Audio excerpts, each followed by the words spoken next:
In-Off fabrique d'idées. Pour vos expositions et vos événements, pensez à les contacter sur www.in-off.fr ou bien par mail sur info@in-off.fr. Téléphone 01 42 46 10 70. Ils sont situés 16 rue d'Arcet, 75 017 Paris.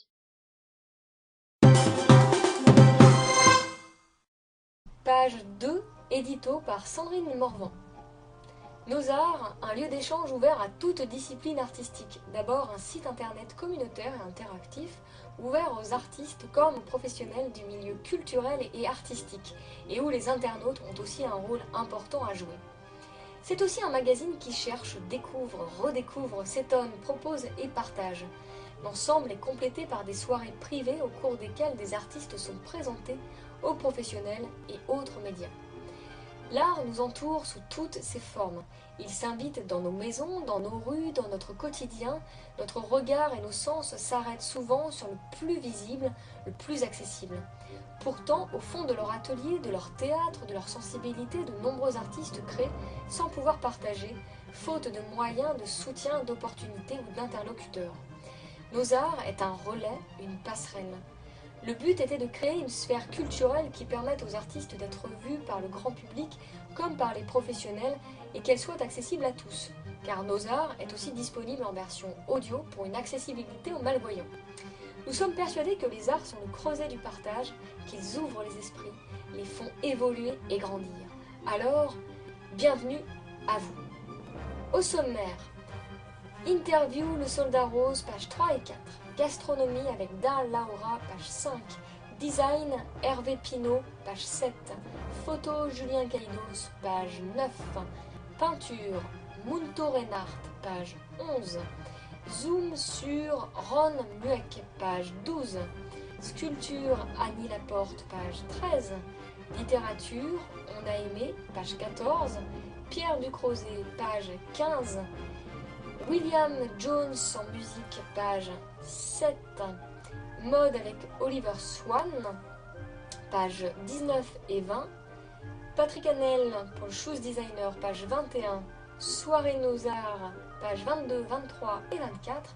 Théâtre avec Jean-Christophe Syriac, page 25 et 26. Avec Éric Moscardo, toujours pour le théâtre, page 27 et 28. Zoom sur le tramway de Tours, page 29. Cinéma avec Alvina Karamoko, page 30. Danse, Jamila Hanan, page 31. Les petites annonces, c'est page 32. Zoom sur Pipe du Nord, page 33. Et enfin, l'agenda culturel aux pages 34, 35 et 36. Bonne lecture à vous.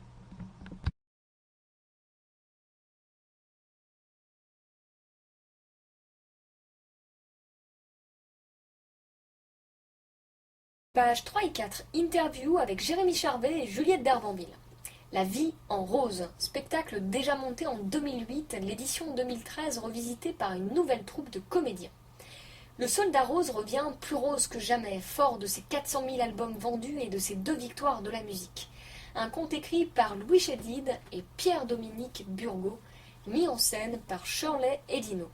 Après M dans le rôle du Soldat Rose et Vanessa Paradis dans celui de Made in Asia, Jérémy Charvet et Juliette d'Arbanville reprennent le flambeau, un sacré challenge.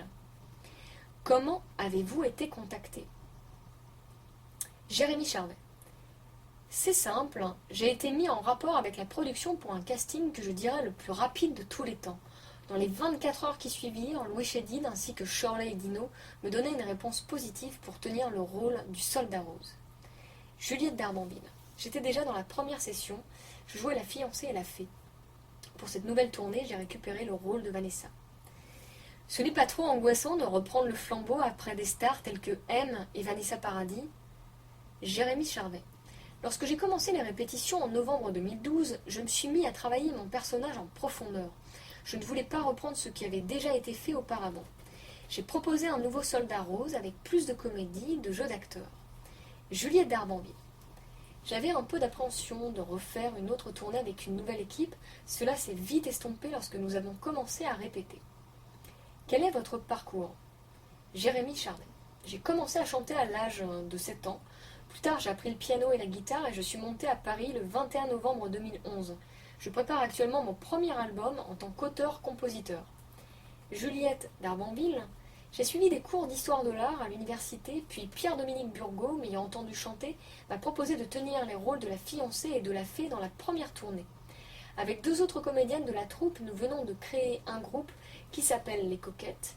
On espère bientôt mettre en chantier notre premier album. Quelles sont vos sources d'inspiration artistique? Jérémy Charvet. J'aime lire aussi bien des essais sur la psychologie humaine que les albums de Tintin.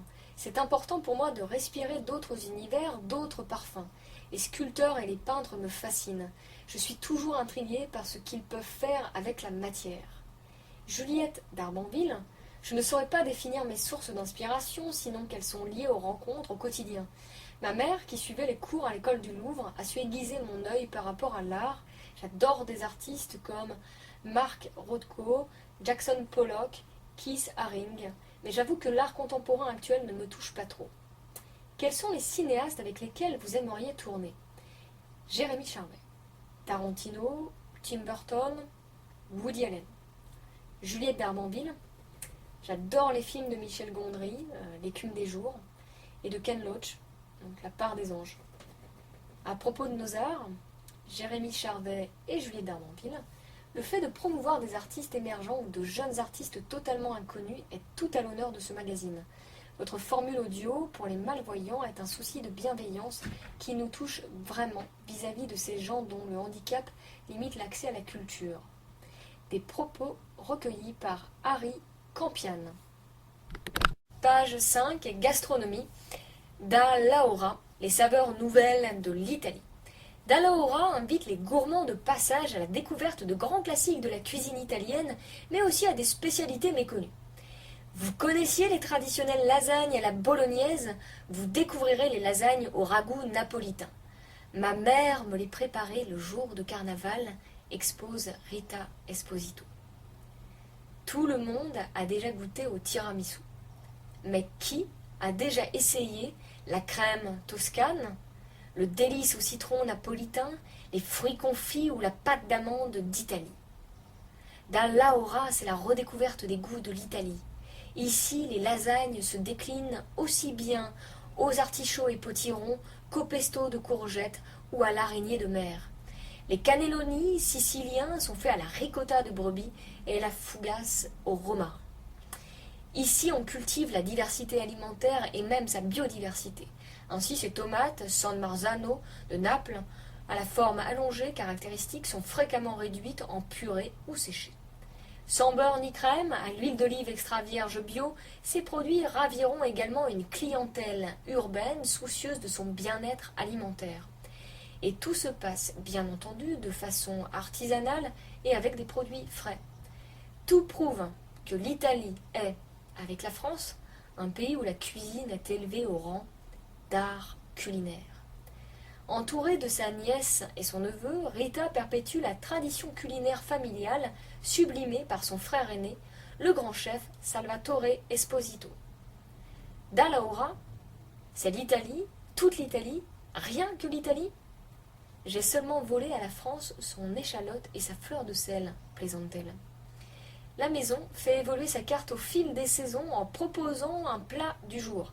Elle réalise sur demande des commandes en 24 heures et livre même à domicile. Ses clients ne s'y sont pas trompés. Certains lui demandent des cours de cuisine. Da Laura livre aussi à des personnalités du show business et de la politique. Et notre traiteur a également œuvré à des soirées mondaines, au musée Louis Vuitton, au jeu de paume, etc., etc. Un article signé Yves L'Enfant et vous pouvez retrouver Da Laura au 28 avenue Félix Faure dans le 15e arrondissement de Paris et le téléphone est le 01 45 58 06 82.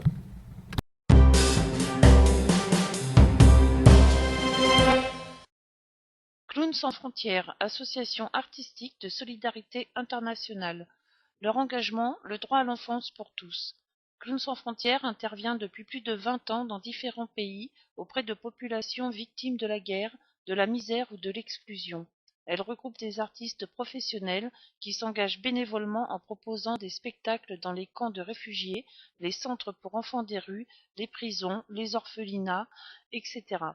Nourrie des rires des milliers d'enfants et d'adultes captivés par ces spectacles, Clowns sans frontières se bat pour préserver le droit à l'enfance de chaque être humain. Sa force est d'aller où personne ne va et d'y créer des moments positifs, des espaces de liberté, de rire, de futur possible. Vous pouvez les soutenir en remplissant le coupon réponse joint à ce magazine ou en les contactant sur leur site internet à www.clown au pluriel sans frontières au pluriel france.org ou par téléphone au 01 42 01 14 14.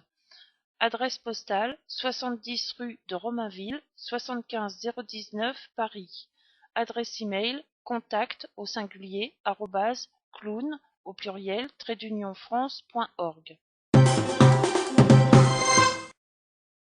Page 7, Design, Hervé Pinault. L'art et la lumière. Hervé Pinault est créateur de luminaires. Sa collection Histoire d'origine est sous influence ethnique, Bouddha, masque africain ou vénitien. Pourquoi vous être spécialisé dans le thème de création très particulier des luminaires? J'ai été responsable d'un secteur luminaire dans ma vie professionnelle et il me paraissait intéressant de voir des masques en bois transformés en objets lumineux. Plus généralement, le luminaire, c'est la lumière si importante dans un intérieur. Votre choix de créer des objets non utilitaires comporte-t-il des contraintes techniques par rapport à des sculptures ordinaires? Le plus difficile pour moi a été de faire en sorte que le masque lumineux soit au centre de ma création. Pour cela, j'ai cherché des pieds, supports, s'effaçant au profit des masques. Pourquoi avoir retenu pour intituler de votre collection Histoire d'origine? Histoire, comme celle que l'on raconte, et origine, pour relever le côté ethnique. Vos œuvres d'inspiration sont essentiellement de nature ethnique. Pourquoi ce choix?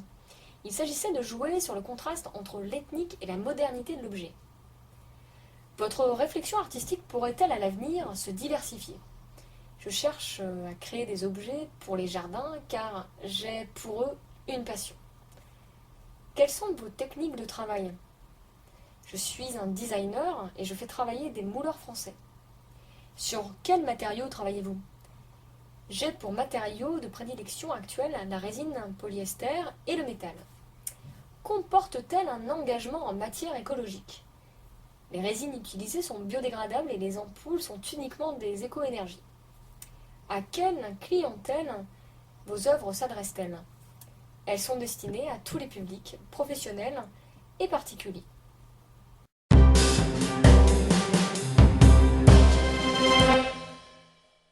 Joël Garcia Organisation, les 4 gros événements des mois d'octobre et novembre 2013 à ne pas manquer. Grand marché d'art contemporain, Chatou, île des impressionnistes, du 18 au 20 octobre. Salon du livre et du papier ancien, espace Champéret, Paris 17e, du 25 octobre au 3 novembre. Grand marché d'art contemporain, place de la Bastille, à Paris, du 31 octobre au 4 novembre. Vous y retrouverez également le magazine Nos Arts qui y sera distribué et pour lequel un stand sera dédié. Et pour finir, Antiquité brocante, La Bastille, à Paris, du 7 au 17 novembre 2013. Page 9, photo, Julien Caïdos, Paris, portrait. La photographie l'a choisi. C'est au bord du canal Saint-Martin que nous avons rencontré Julien Caïdos, l'un de ces lieux où opère la poésie de Paris et qu'affectionnent précisément les photographes. Autodidacte, il n'est pas venu à la photographie. C'est la photographie, plutôt, qui est venue à lui. Il ignore de ce fait l'académisme et les a priori artistiques. Julien Caïdos est un photographe libre. Après des débuts auprès des plus grands, Christophe Beauregard, Ambroise Thézenat, vint la photo d'édition pour la collection Mad Max Milo. Photographe pour des commandes commerciales, mode, événementiel, colloques, notre homme est aussi et surtout un photographe d'art. Sa 8e exposition, Figures libres, s'est tenue l'an dernier dans le cadre du mois de la photo à la médiathèque de Rueil-Malmaison, sa ville d'origine. Les clichés de Julien Caïdos privilégient l'instantanéité. Ce sont des morceaux de la vie pris sur le vif, sans parti pris ni subjectivité, du temps matérialisé, des miroirs tendus à la réalité. Ces sujets, on y relève l'omniprésence de l'homme, des mains et des visages, des gens de tout âge, de toutes conditions, de toute origine, l'être humain dans tous ses états. Car Julien Caïdos est également un photographe humaniste. Dans son métier, il relativise les progrès du numérique et du multimédia. Cela ne remplacera jamais le travail de l'homme. Mes clichés artistiques sont sans retouche, il privilégie la maîtrise de la prise de vue par le photographe. Sa seule concession à la technologie, les prises de vue au smartphone, un véritable carnet de croquis. Mais laissons Julien poursuivre ses travaux. Je réalise actuellement des portraits de paysans d'un hameau de la montagne corrézienne, des gens authentiques comme il en reste encore quelques-uns. Je parcours également les villes de France à la recherche de peintures murales en trompe-l'œil, une réflexion sur la frontière entre fiction et réalité. Un article signé Olivier Sour.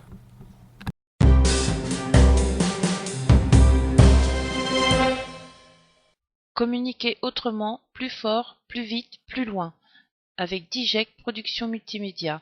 Pour vos applications, corporate édition, magazine interactif, sur mesure. Pour le web, site internet, emailing, référencement. Pour les vidéos, tournage et réalisation, montage 3D. Téléphone le 06 51 60 65 23. Adresse email contact au singulier @dijek digeek.fr. Site internet www.dijek.fr.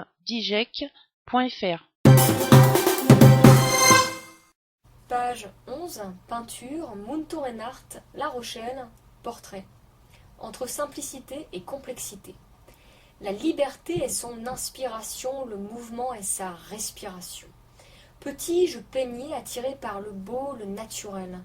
Homme, je me consacrais de plus en plus à la peinture avec sans cesse en tête une question. Ai-je le droit d'être libre ? Lors d'une visite dans un lourd village, tant dans sa pierre que dans son histoire, où neige, froid et gelée présentaient sa beauté si fragile, je pris une rue qui allait bousculer le cours de ma vie. La vue d'une nature morte flamande en vitrine d'une galerie d'art m'envahissait d'une liberté, avec une peur que tout s'arrête. Tout cela était fort et troublant. Une rencontre à l'hôtel de Melville, ancienne maison Henri IV et Marie de Médicis. Tout en haut d'un escalier en colimaçon, l'atelier d'un peintre, les présentations ont commencé ainsi que ma nouvelle vie. Munto Reinhardt est un homme des gens du voyage. À l'âge de 7 ans, ses parents s'installent définitivement à La Rochelle. Tout jeune, il peint, et cela ne s'arrêtera jamais. Il rentre à l'Académie d'art classique, puis il parcourt le monde pour découvrir ses maîtres. Aujourd'hui, tout en lui s'exprime en peignant, besoin, sentiment et ressenti. La liberté est son inspiration, le mouvement est sa respiration pour unique présence, le corps. Ce corps complet et accompli, aucun obstacle et l'expression jusqu'au bout, son regard d'une vérité universelle, son geste incarné décrypte son intériorité, l'être dans sa simplicité et sa complexité. Un article signé Thierry Poutrel. Page 12. Zoom sur Ron Mueck. Silencieux, Ron Mueck abandonne à la discrète caméra de Gauthier de Blonde les coulisses de la création de 3 œuvres inédites à voir jusqu'au 27 octobre. En résulte un passionnant film de 50 minutes qui, au-delà de ses gestes, ne livre pourtant rien des secrètes pensées qui inspirent l'artiste. À vous d'interroger ces 9 œuvres au cœur de la Fondation Cartier qui expose Ron Mueck pour la seconde fois. Laissez-vous surprendre. Un détail peut démentir votre première impression, une main crispée, une blessure au flanc, une nudité incongrue. Étrange ainsi cette figure féminine, nue, cambrée sous le poids d'un fagot dont l'ombre portée nous dérobe l'ombre de son corps imposant. Une nature morte se joue aussi de nos sens. Un poulet de plus de 2 mètres de haut pendu à un crochet de boucher.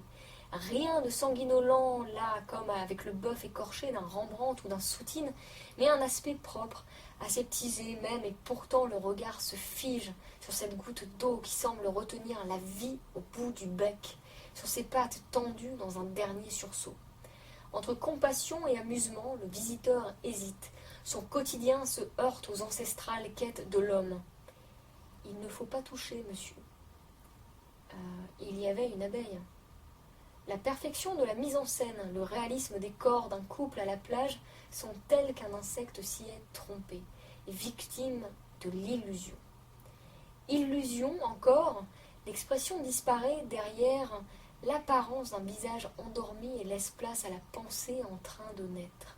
Celle supposée de l'artiste ou celle du visiteur qui redécouvre la force spirituelle du masque qui cache autant qu'il révèle, fût-ce l'invisible. On se souvient alors de la muse endormie de Brancusi en 1910 et de la photographie de Man Ray, tête de Kiki avec un masque africain en 1926. Que faut-il voir enfin dans cette représentation d'un vacancier élevé à la verticale, les bras en croix, une icône dérisoire sous laquelle les ombres des visiteurs se regroupent comme pour rappeler la fragilité de leurs croyances et repères. Un article signé Philippine Morange. La Fondation Cartier se trouve au 261 boulevard Raspail dans le 14e arrondissement de Paris. Page 13. Sculpture céramique Annie Laporte. Le potentiel artistique insoupçonné de la céramique. Entre les mains d'Annie, voilà que la céramique, ce plus ancien des arts du feu, se libère des seules œuvres classiques. Comme ils sont beaux ces objets qui ornent l'atelier d'Annie Laporte. Vases, bols, plats, tasses et sucriers, pieds de lampe, formes galbées, lignes pures à la fois simples et élégantes. D'autres possèdent un décor peint de style années 30, de fleurs ou de petits bouquets, 18e ou 19e. Dans l'univers d'Annie, voilà que la céramique, ce plus ancien des arts du feu, se libère des seules œuvres classiques. Voilà qu'elle s'ouvre au design et au contemporain et révèle tout son éventail de possibilités. Faux marbre, verre fusing.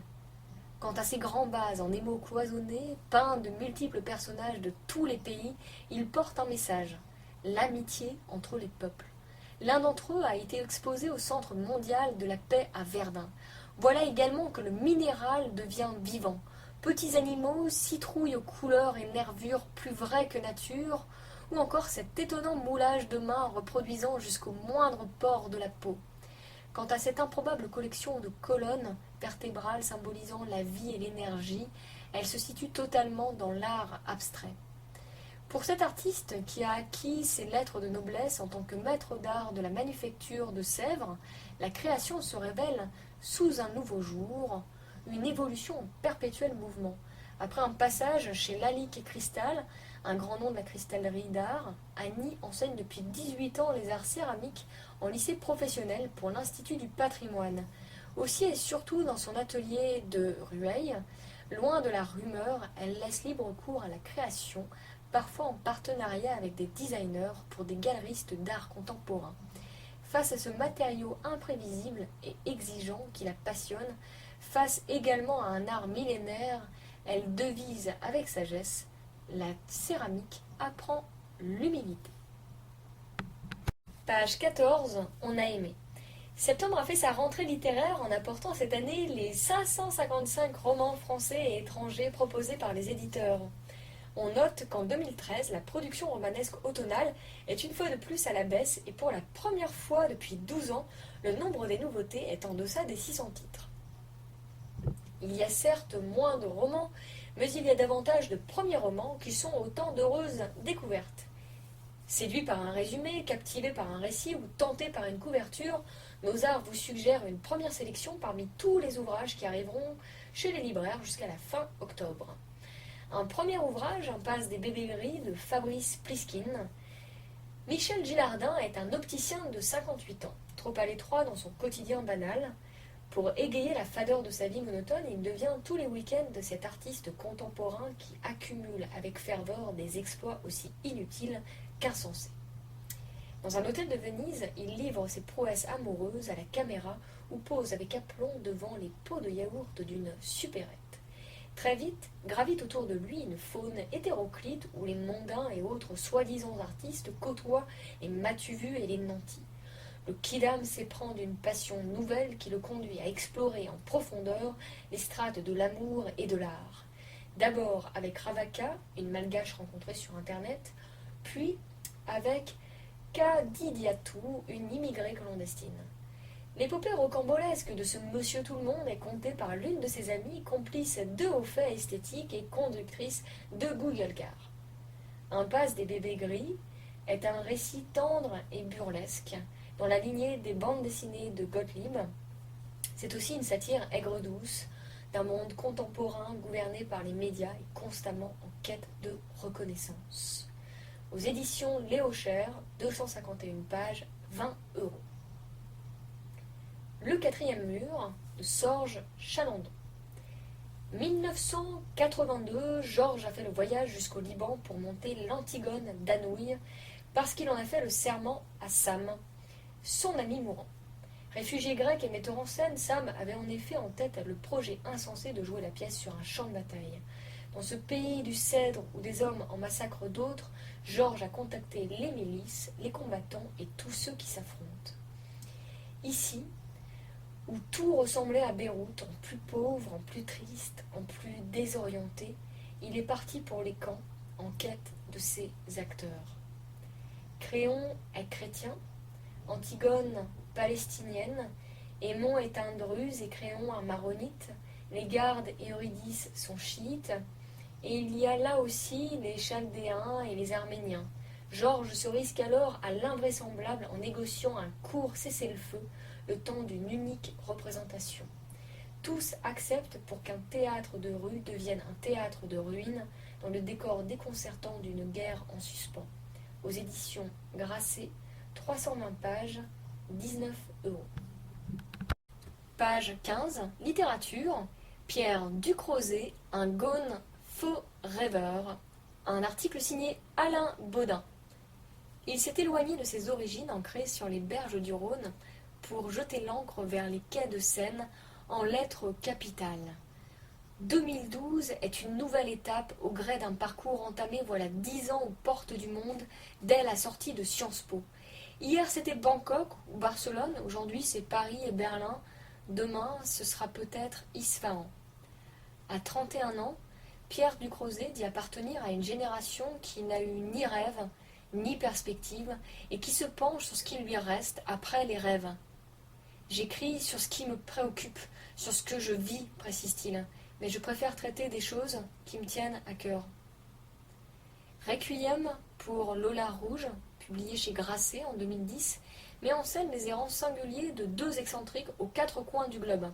De Lisbonne au Vietnam, les destinations s'enchaînent dans d'étranges climats, mais on retient surtout que le roman renferme les récits d'une dérive poétique, d'abord à mi-chemin entre imaginaire et réalité, avant de basculer vers l'inconnu.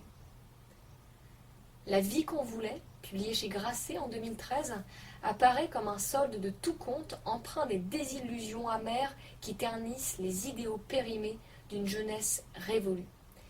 Ils ont eu 20 ans en 2000, et ils sont 5 en proie à la rancœur d'une existence gâchée pour l'avoir imaginée comme un fabuleux road movie. En faisant ce livre, je me disais que ma génération était comme les autres, avec des rêves qu'elle voit s'échouer, observe le jeune écrivain. Mais en fait, non. Elle n'est pas comme les autres. Pierre Ducrozet se consacre pour l'heure à l'écriture d'un roman qui devrait lui prendre 2 ans. Il prévoit encore d'achever la traduction d'un auteur mexicain et de participer au projet collectif d'une encyclopédie sur Barcelone. Toutefois, s'il reste un voyageur épris de musique et de cinéma, l'adepte de Kerouac retourne toujours à ses sources nichées là-bas, dans le cœur de Lyon. Page 16. Soul. William Jones, le métissage fait art. Ce nouveau Bob Marley ne nous vient pas de Jamaïque, mais d'Afrique anglophone, un citoyen du monde. Il est passé par le Nigeria, les USA, puis la France. Il a désormais son port d'attache à Monaco en résidence d'artiste. Crooner cosmopolite, il aborde un large panel musical qui parle à un très vaste public. Country, soul, folk, pop, hip-hop, reggae. Depuis les piano-bars du Nigeria et le groupe Inner Vision Band, que de chemins parcourus. William aborde la chorale, puis le gospel, la guitare et une carrière solo. En 2007, ce furent les quelques titres d'un disque et en 2009, la consécration. Le prix du lauréat aux voix de la chance avec son single New Way, les raisons du succès, une voix douce et enveloppante, une musique aux influences variées et enfin cette allure de beau ténébreux, chapeau, barbiche et moustache, veste et cravate sur chemise blanche. Une signature visuelle et assurément sa marque de fabrique. En 2012, vint un premier album au titre minimaliste, The Album. Il résonne comme un grand cri d'amour, un acte militant pour que chacun s'aime chaque jour un peu plus davantage. Son public est à l'image de sa musique, variée et composite. Il s'étend au gré des concerts qu'il donne, France, Afrique, Pologne. Les projets de notre auteur-compositeur-interprète, je compose en ce moment un prochain album, des chansons d'amour encore et toujours. Mais aussi désormais un amour paternel. Papa d'une petite Ella, William lui a dédié l'un de ses titres. À la fougue du jeune homme succède sagesse et apaisement, à n'en pas douter la traditionnelle œuvre de maturité d'un artiste, sortie prévue pour 2014. L'actualité de William Jones, enregistrement public de son nouvel album pour 2014 et des concerts prévus pour la rentrée à Paris.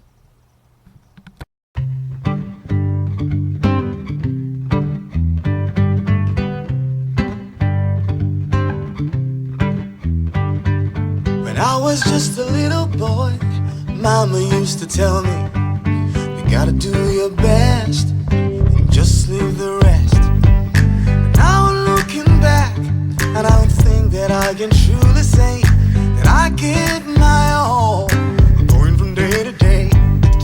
Your love's given meaning to it all now, and I found like sparrows, will to carry on, and the visions in my heart are the visions of you.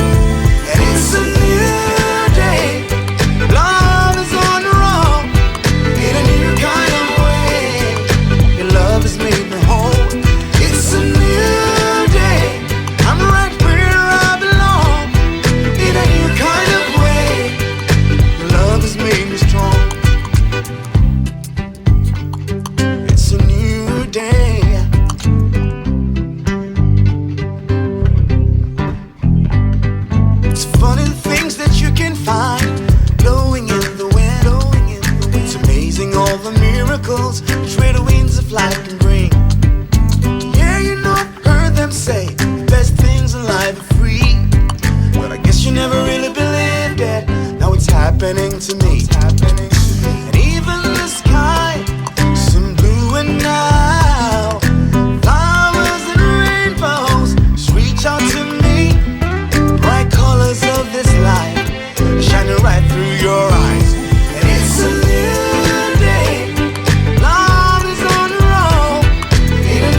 pop française comme on l'aime.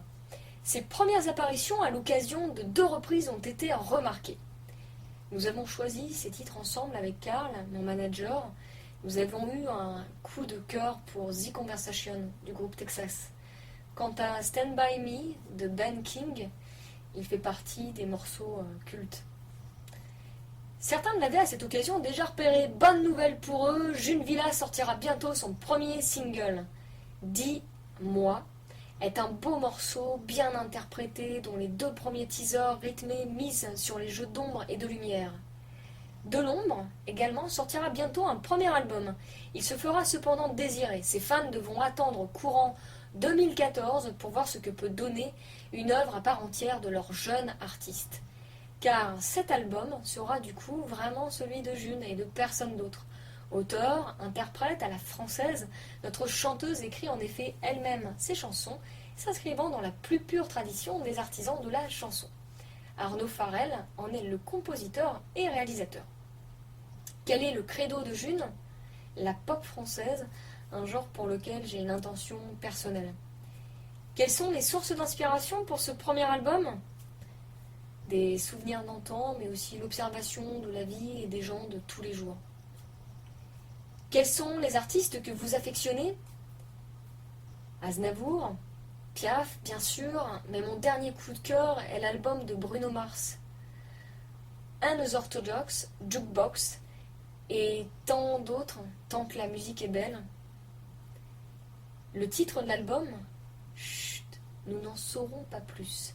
Laissons June nous concocter les morceaux qui nous attendent bientôt et gageons que dans ce genre très apprécié de la chanson pop à la française, elle saura vite et durablement s'attacher à un public fidèle. Un article signé Yves L'Enfant.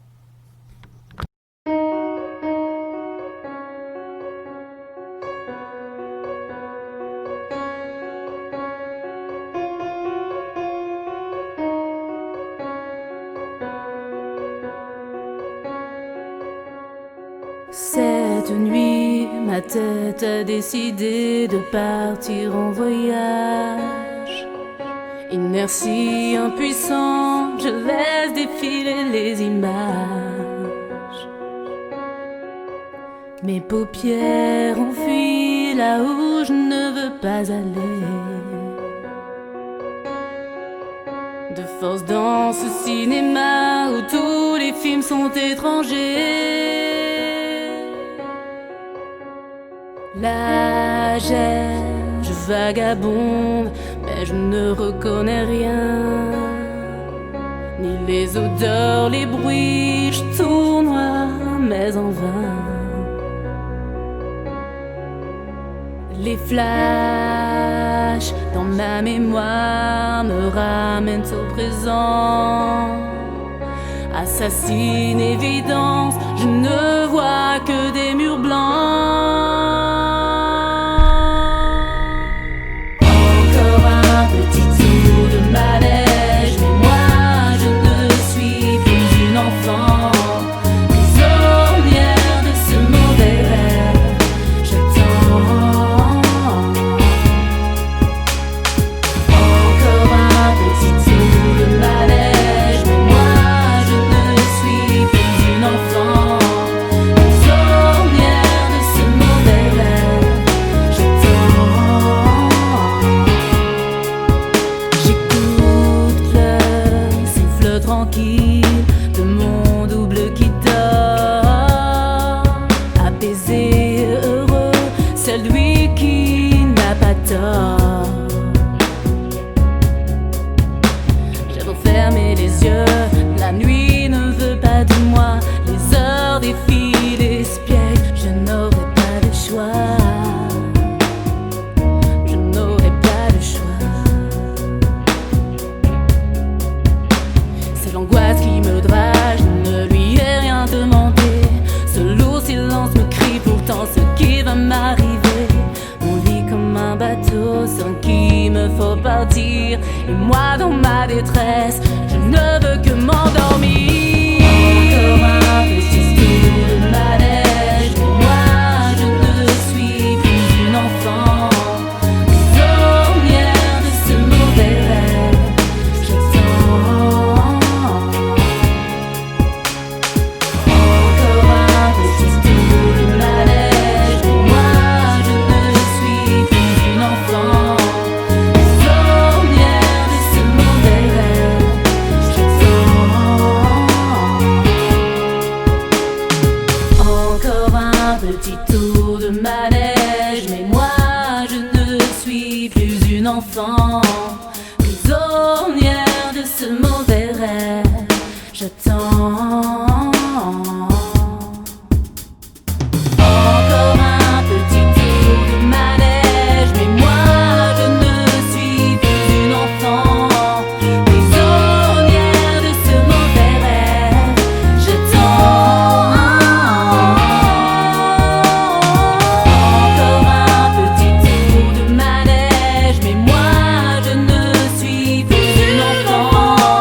Hervé Rousseau est un photographe de mode, portrait et lingerie. Il collabore pour différentes grandes marques. Pour tous vos besoins, vous pouvez le contacter au 06 12 98 48 39 ou sur son adresse mail à hervérousseau.ph@orange.fr.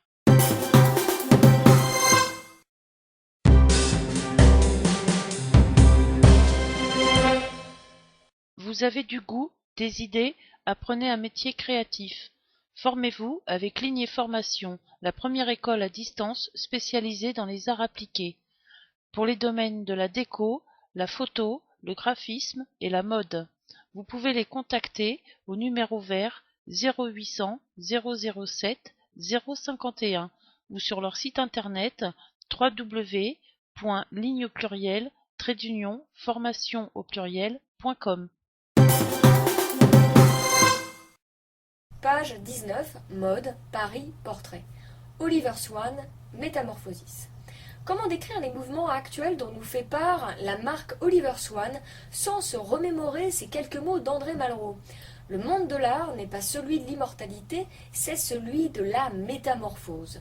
Oliver Swan est une des références de la couture française contemporaine de par sa contribution à de multiples événements culturels, mais aussi de par sa vision claire de la beauté et de l'esthétique. L'ensemble de ses créations passées constitue un important panel éclectique, offrant à ses clientes un choix toujours plus important et unique. S'organisant depuis quelque temps, grâce à l'inspiration que lui ont laissé ses maîtres, le couturier évolue aujourd'hui esthétiquement dans le secret de ses ateliers, dans de nouvelles approches de style bien plus personnelles. La perspective du mouvement de chaque être ou particule constitue pour le créateur le point de départ d'une nouvelle aventure. La métamorphose de l'image, de l'apparence des créations d'Oliver Swan et de la marque devrait surprendre de par son regard nouveau et laisser rêver chacune d'entre nous. Page 20. Nous vous invitons à revisiter en photo les créations passées d'Oliver Swan en attendant l'éclosion du cocon et l'envolée de ses nouvelles créations prévues pour janvier 2014. Vous retrouverez également la qualité de matières rares, telles que les soieries de Lyon ou les dentelles de Calais. Témoins de savoir-faire ancestraux au service de vos rêves d'aujourd'hui, Oliver Swan, c'est le retour à la qualité de service qui a fait la gloire des anciennes maisons de haute couture française. Page 21. Shoes Designer, interview de Patrick Hanel, propos recueillis par Yves L'Enfant. La chaussure de sport repart du bon pied. Depuis 15 ans, les marques de chaussures de sport ont été marquées par les créations de Frank Hanel, footwear designer.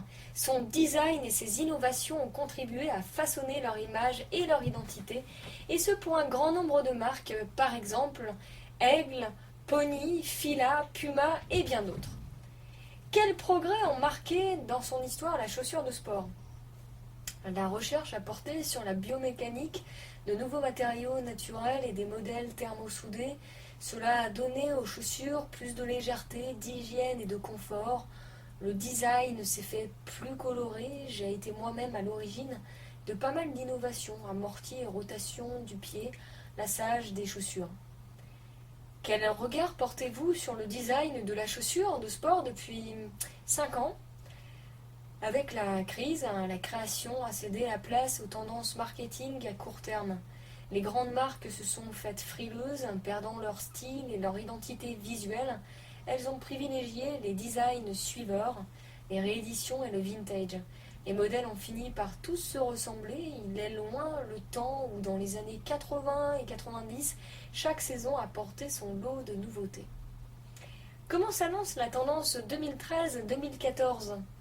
Le renouveau est là, la créativité est de retour, les bureaux de style à l'international planchent à nouveau sur des tendances et des technologies nouvelles, chaussures multisports à la fois balade et running, slip one à lassage, ultra simple, nouveau système de répartition et de maintien du pied, lifestyle féminin ou encore des seniors, un marché en pleine expansion. Comment voyez-vous l'avenir du footwear en France ? Avec la reprise économique aux USA et le marché asiatique, un nouvel élan de création est là. Le consommateur recherche des produits nouveaux et de qualité. Le Made in France séduit à travers le monde. Entre industriels De la chaussure et créateur, la confiance est de retour. Les designers sont à nouveau aux commandes et le marketing renoue avec l'audace et la nouveauté. Pages 22 et 23.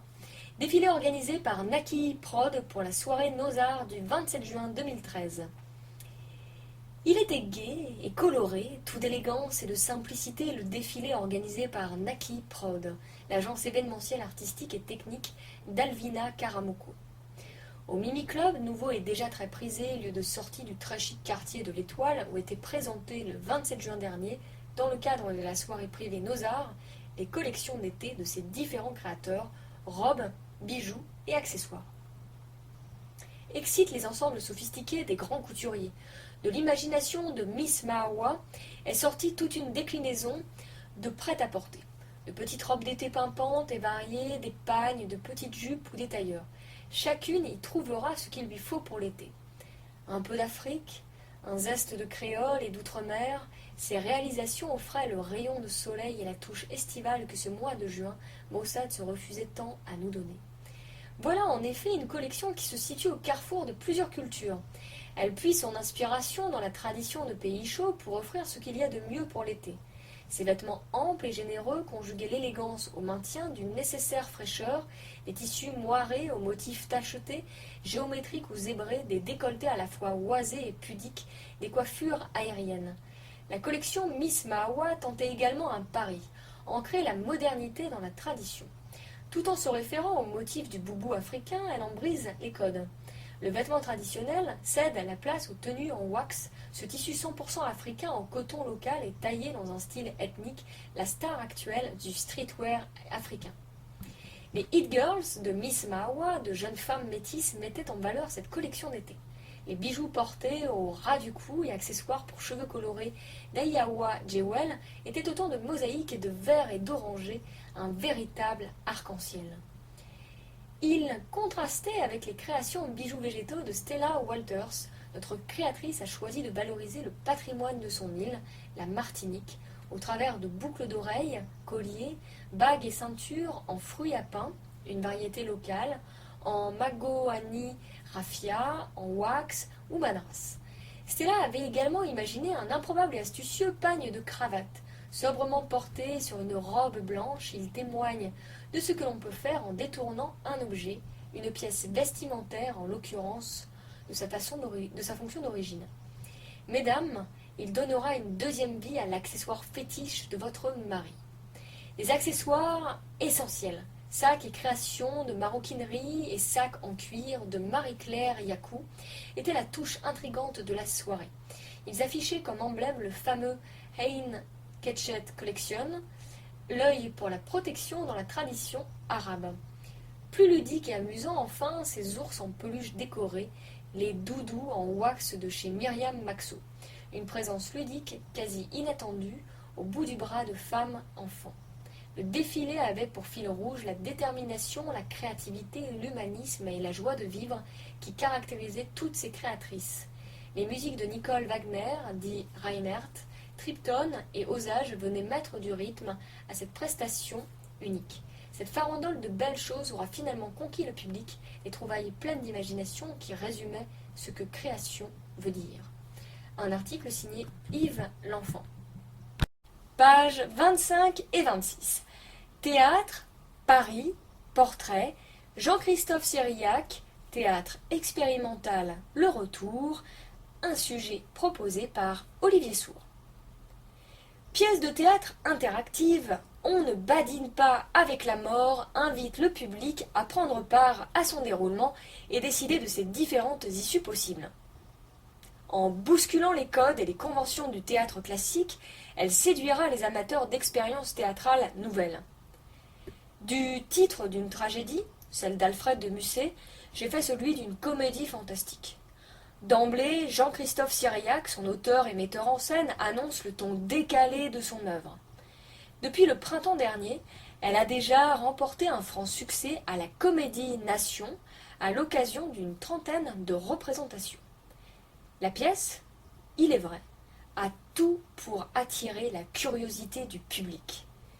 Basée sur une appropriation de la pièce par les spectateurs, elle évoque le procédé du Living Theatre, théâtre expérimental des années 60 et 70. Il entreprenait de déconstruire le théâtre classique et ses conventions.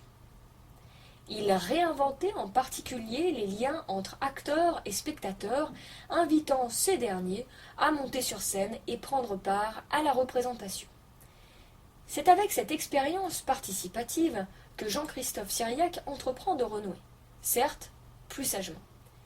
Il s'agit pour le public de décider de l'une des 4 fins possibles en votant à 2 moments clés de la représentation. L'intrigue de la pièce, morte dans un accident de voiture, Mathilde, devenue spectre, revient sur Terre. Elle apprend à son mari qu'elle peut retrouver la vie en confiant son âme à un nouveau corps. La condition, ce corps devra tomber amoureux de son mari. Le délai imparti, 3 jours. La pièce se veut un jeu sur l'intrigue et le récit. Elle est également une réflexion sur la conséquence que des actes et une décision peuvent avoir sur le déroulement des choses. Le but est atteint. On ne badine pas avec la mort, fait voler en éclats ce mur de verre instauré par le théâtre classique et qui sépare la scène du public. Et le public est conquis. En témoigne son engouement à se prendre au jeu. Autre trouvaille, la présence sur scène d'un spectre que voit seul l'un des protagonistes. Le procédé est souvent employé au cinéma, aussi bien dans les comédies que dans le genre fantastique.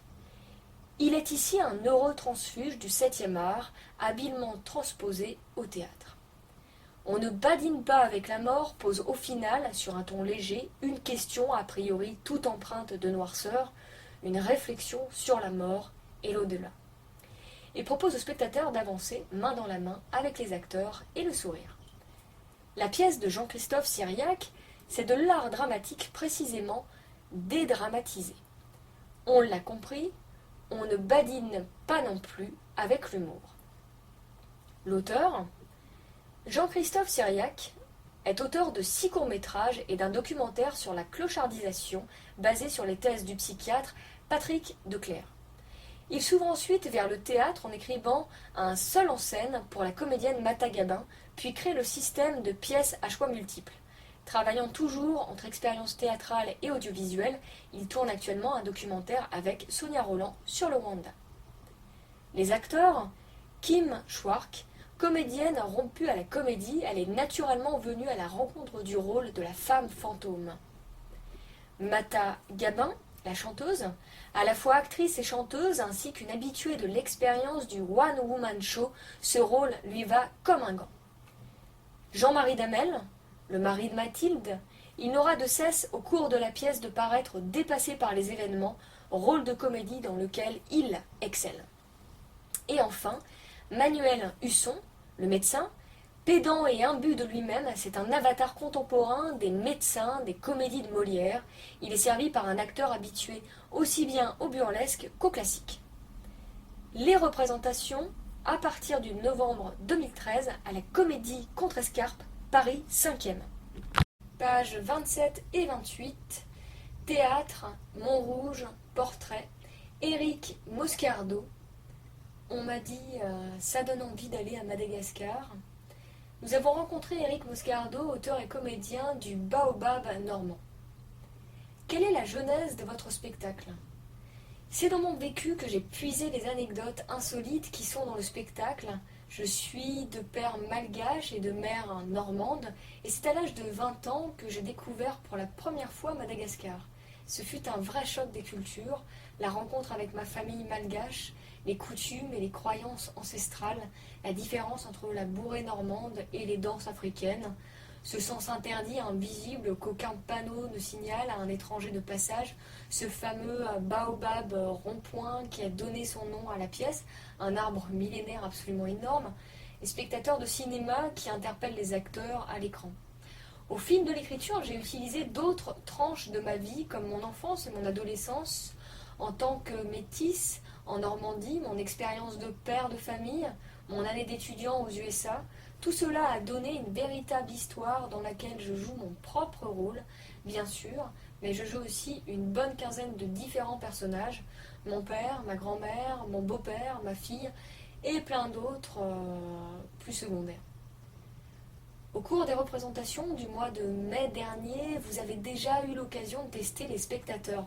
Quel retour avez-vous eu du public ? Il a été extrêmement positif. Je pense qu'il a été sensible aux différents niveaux de lecture du spectacle, humoristique, mais aussi plus grave lorsque j'aborde des sujets comme le racisme ou l'intolérance. Il a également apprécié l'interactivité du spectacle. Enfin, il y a eu des réactions inattendues, comme celle de cette personne qui m'a confié à l'issue du spectacle « Ça donne envie d'aller à Madagascar ».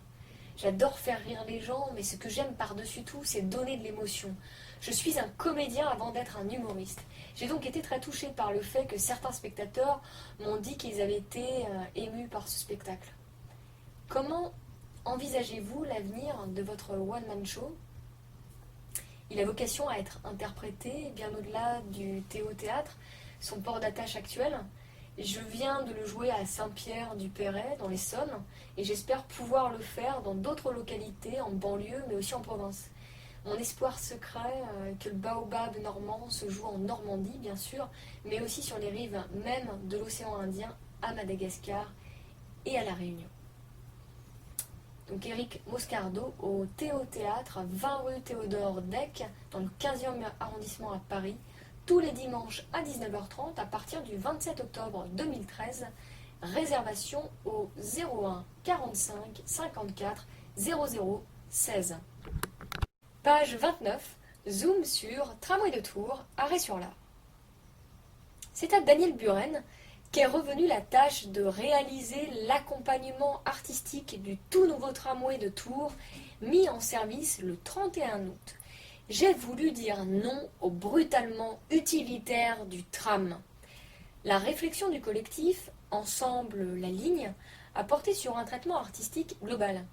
Train, station, corridor urbain de 500 mètres de part et d'autre de la ligne, plus qu'un simple design, il s'est agi également très en amont et dès l'origine du projet, il y a 4 ans, de construire une identité visuelle et sonore du tramway qui dialogue véritablement avec la ville.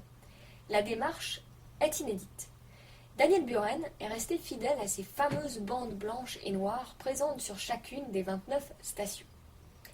À cette œuvre principale s'ajoutent 7 extensions qui ponctuent les quelques 15 km du parcours. 2 parkings relais et leur totem à chaque terminus. La place de la tranchée où le train fend littéralement le relèvement oblique de l'esplanade. Les 2 attrape-soleil de la place Choiseul, projetant au sol les taches colorées du soleil. La gare, qui accueille une entrée-sortie ainsi qu'une grande claustra polychrome, vaste paroi ajourée, 2 véritables portes d'entrée sur la ville. Et enfin, sur la place de l'hôtel de ville, de jouer les tours, une pergola, promenade couverte, déploie ses jeux de couleurs et de lumière. Quant au train, ce sont de beaux serpents argentés qui parcourent désormais fièrement l'agglomération tourangelle. Leur livrée réfléchissante, un miroir d'eau de Loire, est inédite. Elle fait du tramway un véritable train caméléon qui adopte à son passage les couleurs de la ville. Le tramway de Tours conjugue cette audace avant-gardiste à une extrême sobriété. Lignes strictes, teintes noires et argentées à peine rehaussées des quelques couleurs des diodes lumineuses, il est l'un des rares tramways à ne pas prévoir dans son design un nez profilé. Page 30, cinéma, Paris, portrait, Alvina Karamoko. J'adore incarner les destins de femmes. Entretien avec Alvina Karamoko, actrice, propos recueillis par Olivier Sour.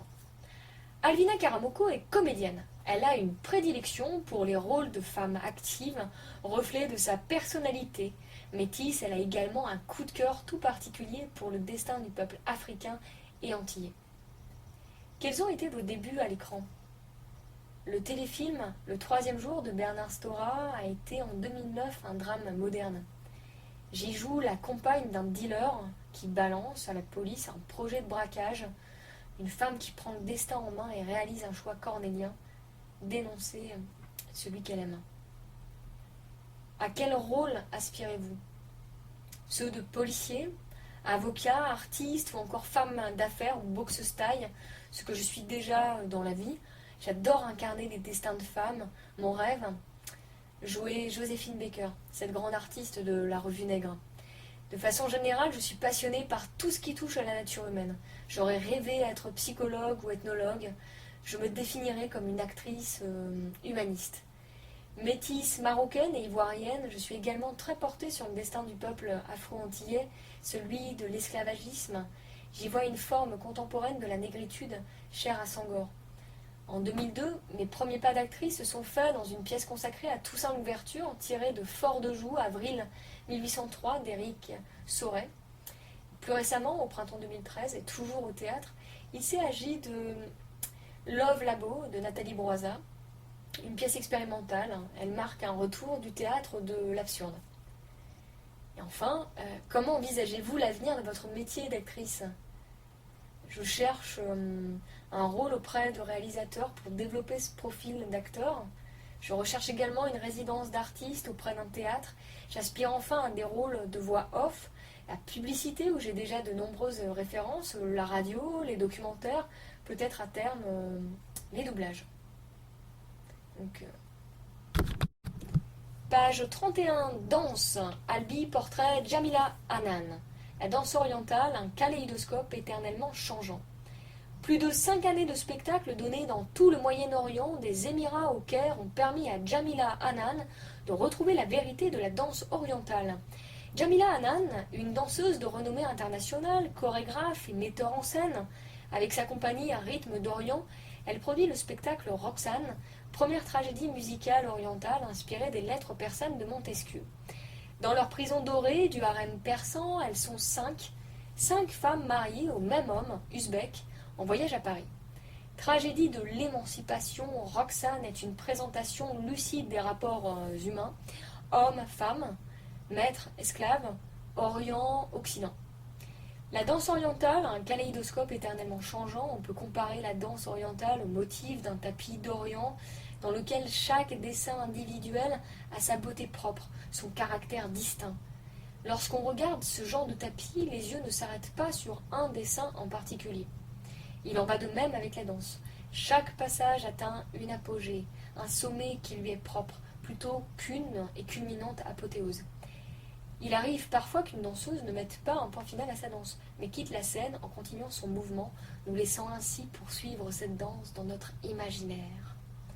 Une fois encore, comme dans un tapis d'Orient, dont les motifs se continuent jusqu'aux lisières, l'inférence est que ces motifs sont illimités. Ils peuvent se poursuivre inlassablement, se reproduire à l'infini. Jamila Hanan a également créé une école d'exigence et de perfection où chaque détail compte. Les cours sont dispensés à Toulouse et à Albi. Si vous désirez la présence de Jamila Hanan dans l'un de vos spectacles ou l'une de vos fêtes privées, si vous souhaitez organiser un stage de danse ou orientale, vous pouvez la contacter à l'adresse mail rythme-d'orient@yahoo.fr. Page 32. Abonnez-vous au magazine Nos Arts pour être certain de ne pas le manquer. Pour 20 € par an, uniquement pour les frais d'envoi, remplissez le coupon réponse et envoyez-le à abonnement Nos Arts, 17 place du Général de Gaulle, 93 100 Montreuil, ou par email à abonnement au singulier @nosarts.com. Vous pouvez également le recevoir gratuitement par internet en format PDF et audio pour une accessibilité aux malvoyants. Nos Arts consacre 1 à 2 pages aux petites annonces à partir des prochains numéros dans les domaines de la vente, achat, emploi, offres, échanges, prestations de services, etc. Toujours en rapport avec notre ligne éditoriale. Pour connaître nos tarifs, contactez-nous par email à petiteannonce au pluriel @nosarts.com ou par courrier à Petite Annonce, Nos Arts, 17 place du Général de Gaulle, 93 100 Montreuil. Pensez à venir découvrir notre site communautaire et interactif, entièrement sécurisé sur https://nosarts.com. Artistes et professionnels du milieu culturel, inscrivez-vous et bénéficiez d'un espace dédié et gratuit. Internautes, devenez membre, invitez vos amis et participez activement à la sélection des artistes pour nos différents numéros du magazine. Pour tous, venez découvrir les avantages de la carte privilège Nos Arts et devenez membre VIP pour 35 € par an. Cette carte vous permettra d'être invité à chaque soirée privée Nos Arts, mais également d'avoir des invitations sur différents événements, spectacles, concerts, etc. De plus, si vous parrainez 10 personnes, votre carte privilège vous sera remboursée. Informations et inscriptions sur notre site internet en page d'accueil.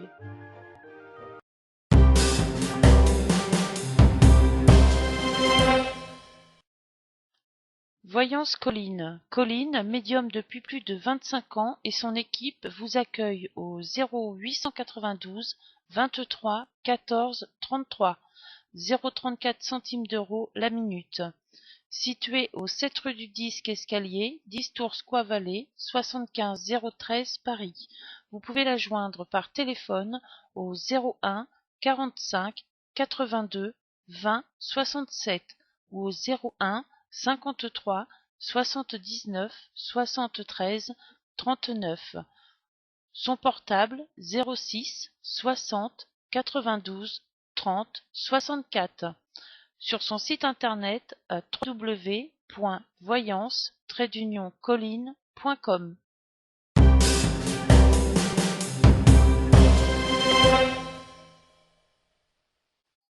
Zoom sur à la pipe du Nord. Ceci n'est pas une pipe, c'est une œuvre d'art.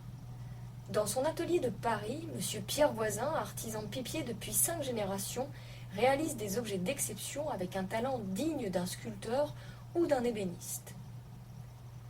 Ce sont de beaux articles dont personne, pas même les plus réfractaires au tabagisme, ne renierait les qualités esthétiques. Tournés et sculptés sur place, ils ornent la jolie devanture de la boutique de la Pipe du Nord. Ces objets d'art qu'on a plaisir à prendre en main, précise fièrement notre artisan. Droite, à tuyaux en corne, brûle-gueule, en bruyère aux reflets chatoyants ou en écume de mer, toutes affichent des formes élégantes et variées. Comme elles donnent envie d'être touchées et caressées, comme on aimerait les posséder. Aux côtés des faits maison s'alignent les pipes de marques françaises ou étrangères, anglaises, hollandaises, italiennes, japonaises ou encore de marques Porsche à l'étonnant aspect chromé. Un véritable tour du monde. Cette affaire a été fondée en 1867, ici même, boulevard Magenta. Elle n'a depuis tout au plus que changé d'immeuble en 1936.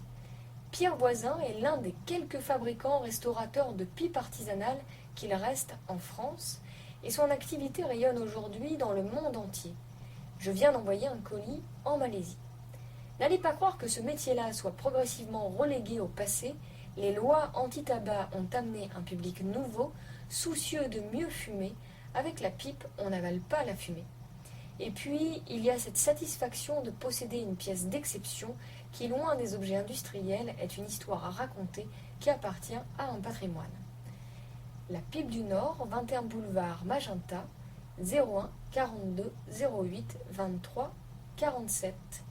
Un article signé Olivier Sour. Page 33. Agenda, octobre-novembre 2013. Exposition. Natacha Nizik. Exposition du 15 octobre 2013 au 26 janvier 2014. Echo s'inscrit dans la continuité de la programmation du jeu de paume, autour des nouveaux récits de l'image en mouvement. Il existe dans le travail de Natacha Nizik, née à Grenoble en 1967, une recherche constante du rapport magique, invisible entre les images, les mots, l'interprétation, le symbole, le rituel. Son travail tisse des liens entre des histoires, des récits du passé et du présent, pour aboutir à un projet, généralement une vidéo ou un film, qui révèle la complexité des rapports entre le montré et le caché, le dit et le non-dit. Poursuivant sa réflexion sur le processus de l'image, le visible et l'invisible, le document et la narration, Natacha Nizik présente une dizaine d'installations réalisées depuis 1995, dont 3 nouvelles créations produites spécifiquement pour l'exposition. Rendez-vous au Jeu de Paume, 1 place de la Concorde, dans le 8e arrondissement à Paris, Info réservation au 01 47 03 12 50. Autre sujet, autre exposition, impression à Montmartre. Du 14 septembre 2013 au 13 janvier 2014, le musée de Montmartre vous invite à découvrir l'âge d'or de la gravure colorée à Montmartre. Eugène Delattre, grand maître de l'eau-forte, y initia de nombreux artistes dont Alfredo Müller, mais aussi Picasso ou encore Toulouse-Lautrec. Les gravures de Delattre et Müller, tout en couleur, représentent entre autres des vues de Montmartre, de sa vie nocturne et de ses artistes. C'est au musée de Montmartre, 12 rue Cortot, dans le 18e arrondissement à Paris. Et pour terminer, nous vous conseillons l'exposition consacrée à Georges Braque, qui aura lieu du 18 septembre 2013 au 6 janvier 2014. Le Grand Palais présente la première rétrospective consacrée à Georges Braque depuis près de 40 ans. Initiateur du cubisme et inventeur des papiers collés, il fut l'une des figures d'avant-garde du début du XXe siècle, avant de recentrer son œuvre sur l'exploration méthodique de la nature morte et du paysage. L'exposition propose un nouveau regard porté sur l'œuvre de l'artiste et une mise en perspective de son travail avec la peinture, la littérature ou la musique de son temps. Elle réunit des œuvres venues du monde entier. C'est au Grand Palais, entrée Champs-Élysées, dans le 8e arrondissement à Paris. Page 35, agenda spectacle. Robin des Bois, du 26 septembre 2013 au 5 janvier 2014. Robin des Bois ne renonçait jamais. L'an 1313, ils sont beaux, ils sont jeunes, ils sont séparés. Elle a eu un enfant de lui 15 ans plus tôt, il l'ignore. Jusque-là, elle le lui a caché. Il se bat contre l'injustice, elle consacre sa vie à porter secours aux exclus. Lui, c'est Robin des Bois, elle, c'est Marianne. Leur fils, c'est Adrien, un jeune homme de 15 ans qui aime sans concession, d'un amour impossible, une jeune fille de son âge, Bédélia. Il est le fils de Robin, elle est la fille du shérif de Nottingham, le maître absolu du comté de Sherwood, intransigeant, froid, violent, puissant, intolérant, un homme qui ne connaît ni la compassion ni le pardon. Il ne tolérera pas la passion et l'amour de sa fille pour un va-nu-pied, un sans-grade, le fils de son ennemi juré. Il ne pardonnera rien. Il condamne à mort Adrien. Le shérif réussira-t-il à éliminer Adrien, à vaincre Robin des Bois, à maintenir tout un peuple sous son joug? Bien évidemment non. Robin des Bois est un héros et Marianne son credo, leur seul étendard, ne renoncer jamais. C'est au Palais des Congrès de Paris, Porte-Maillot, dans le 17e arrondissement. Nous vous proposons également La Religieuse, du 6 septembre au 31 décembre 2013.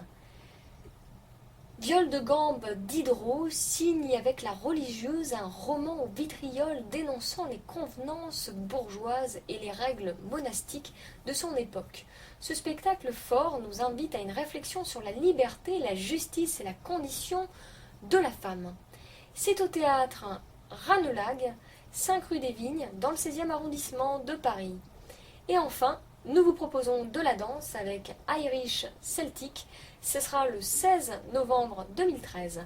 Irish Celtic, c'est l'histoire de Paddy, ce vieil Irlandais alcoolique, propriétaire de son pub depuis plusieurs décennies.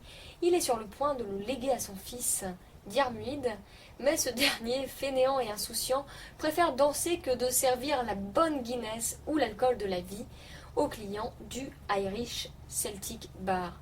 Mais avant de devenir propriétaire, Diarmuid doit apprendre l'histoire et la culture de son pays.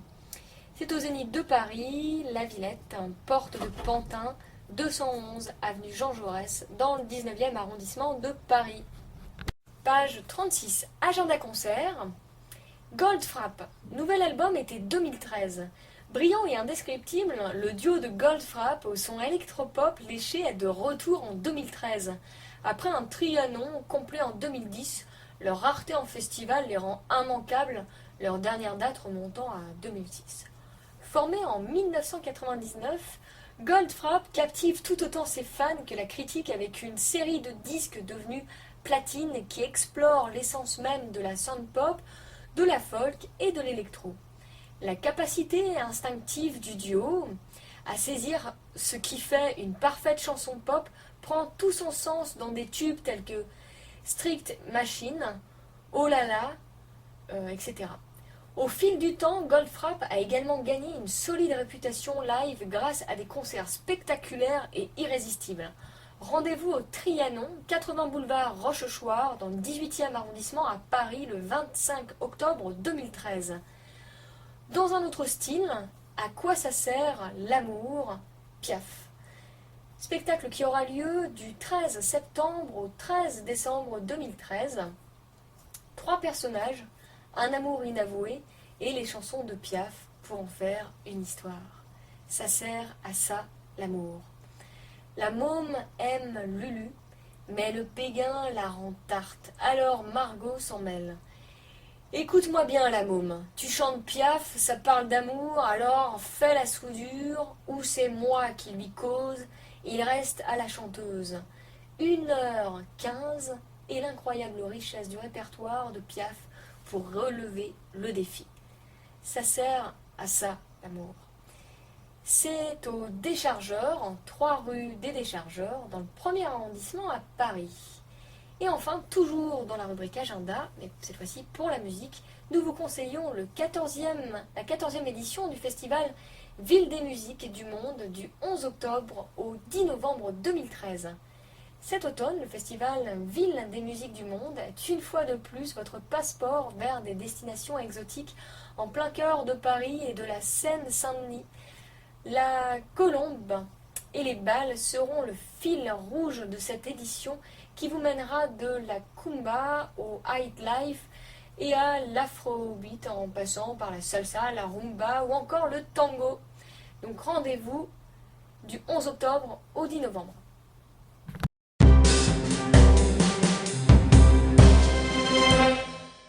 CVD Décoration, conception et réalisation d'espaces, agencement intérieur et décoration pour hôtels, restaurants, commerces, bureaux, accueil, loft, maisons, appartements.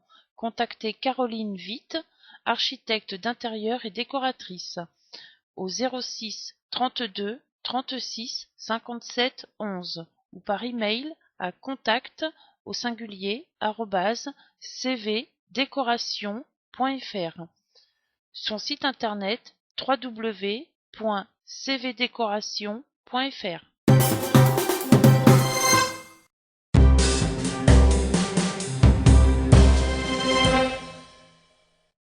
Juste pour rire, partenaire de Nos-Arts, vous présente Christophe Alévêque au Bataclan du 21 au 24 octobre. Offre réservée aux lecteurs de Nos-Arts jusqu'au 15 octobre 2013. Tous nos lecteurs sont privilégiés. Avec le code promo Nos-Arts en majuscule, NOS-ARTS, bénéficiez d'une réduction de 30% pour ce spectacle. Procurez-vous dès maintenant la carte privilège Nos-Arts et gagnez des invitations. Pour les 10 premiers abonnés de la carte privilège, recevez 2 invitations pour ce spectacle. La demande devra être faite par mail afin de contrôler l'ordre d'arrivée à carte.privilège au singulier @nosarts.com. Avec la carte privilège Nos-Arts, devenez membre VIP pour 35 € par an. Bénéficiez d'invitations, de promotions, de réductions, d'abonnements au magazine Nos-Arts offerts et d'invitations à nos soirées privées. Informations complémentaires sur https://nosarts.com.